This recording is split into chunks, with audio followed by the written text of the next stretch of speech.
खुले हैं। कई बार मन में आ रहा था कि इस बार गणतंत्र दिवस की तैयारी कैसे होगी, कार्यक्रमों का आयोजन कैसे होगा।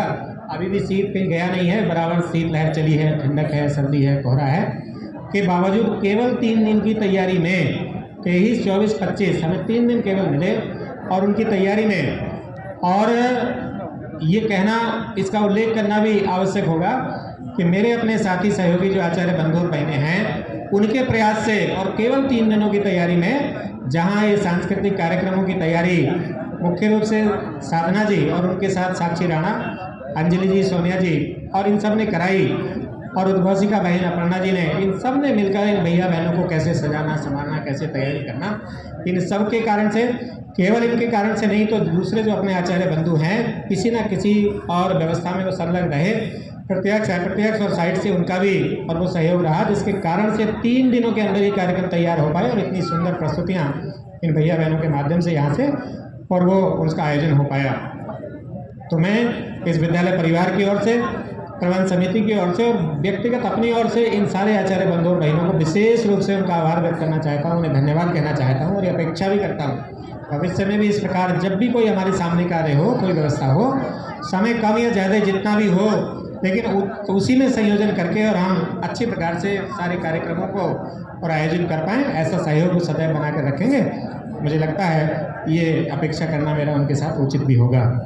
खास तौर से धन्यवाद कहना चाहता हूँ अपने प्रबंध समिति के उन महानुभावों को, मातृ संगठन आरएसएस से जुड़े हुए उन सभी कार्यकर्ता बंधुओं को, जिन्होंने यहाँ उपस्थित होकर और इन सब भैया बहनों का उत्साहवर्धन किया, अपना आशीर्वाद प्रदान किया, और अध्यक्ष उद्बोधन में अपने माननीय कोषाध्यक्ष श्रीमान दीपक सुधा जी ने और मंच के माध्यम से अपने अध्यक्ष उद्बोधन में सबको अपना आशीर्वाद भी प्रदान किया। बहुत सारी शुभकामनाएं विकसित की। आप सबको बहुत धन्यवाद, बहुत आभार।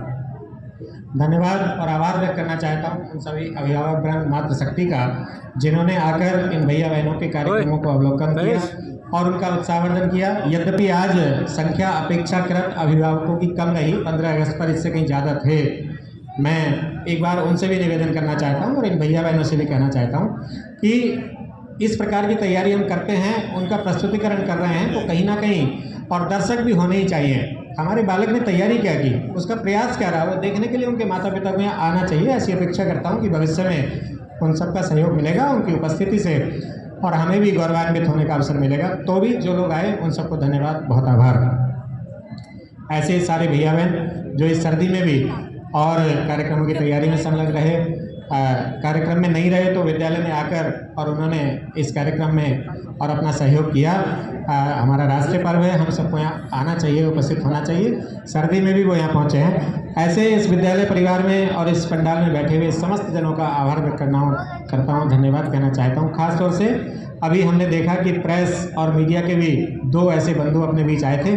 मैं उनको भी विद्यालय परिवार की ओर से धन्यवाद कहना चाहता हूँ, आभार व्यक्त करता हूँ। और पुनः एक बार इस गणतंत्र दिवस के अवसर पर और ख़ास तौर से अपने भव्य मंदिर के निर्माण के अवसर पर, जहाँ सारा देश सरोकार है, तो उस दोनों अवसरों पर और दोनों के संयुक्त रूप से मैं आपको बधाई देता हूँ, धन्यवाद कहता हूँ। ये कार्यक्रम अब यहीं संपन्न होना चाहता है और राष्ट्रीय गीत के साथ इस कार्यक्रम का समापन होगा।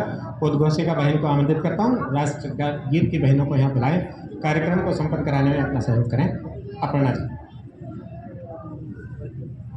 एक सूचना और कि राष्ट्रीय गान के बाद सब भैया बहनों को, सभी अभिभावकों को इसी स्थान पर बैठ जाना है। प्रसाद लेने के बाद सब जाएंगे। प्रसाद की जैसी व्यवस्था बनी है वो आचार्य जी उसको देखेंगे, लेकिन स्थान तभी छोड़ेंगे जब सबको और जैसा निर्देश मिलेगा उसके बाद प्रसाद लेकर बाहर जाएंगे। समिति के अपने आदरणीय महानुभाव सब प्रबंध समिति के कक्ष में या प्रधानाचार्य कक्ष में आकर अपना स्थान लेंगे।